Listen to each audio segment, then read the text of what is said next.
6 months of civil unrest after a young woman's death in the custody of Iran's morality police. In September of last year, 22-year-old Mahsa Amini was arrested for what the Islamic Republic described as immodest attire. Tehran released a video claiming to show Amini collapse in custody and blamed the fall for triggering a fatal heart attack. Her family disputed that account in an interview with VOA.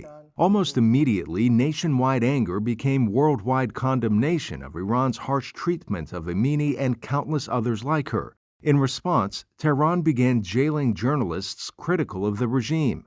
Iranian journalist and media advocate Yeganeh Rezaian watched from Washington as the government turned up the heat.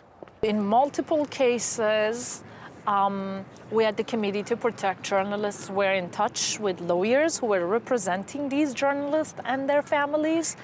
And one morning we wake up and our source is gone because the lawyer himself was arrested and thrown in jail. The Committee to Protect Journalists, or CPJ, documented nearly 100 media arrests from the end of September when protests began to early January. Of those, half were women.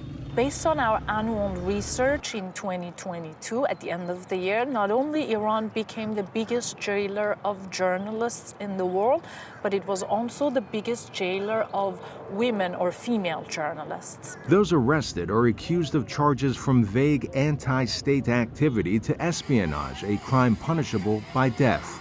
But it's not just inside Iran's borders. As Rezaian says, Iran looks to silence its critics abroad, like VOA Persian host Masih Alinejad. The Islamic Republic hired 3 criminals from Eastern Europe. They were clearly a part of a criminal syndicate. They were hired by the Islamic Republic to kill me on U.S. soil. But that was just one attempt. The Islamic Republic actually tried to kidnap me first. The FBI stopped the kidnapping plot and they charged 4 people. One of them, Niloufar Bahadouri, is right now in prison. She received 4 years prison sentence.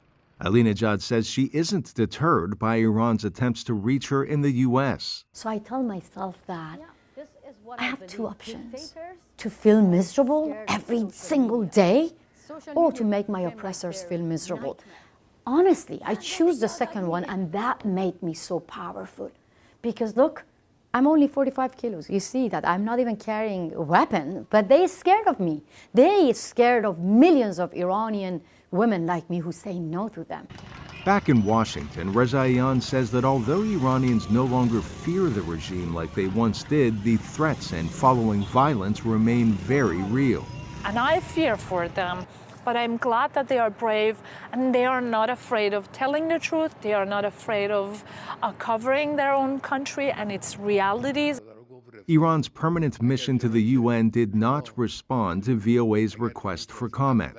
But the Islamic Republic recently announced the pardoning of tens of thousands of Iranians arrested since protests began. Arash Arabasadi, VOA News.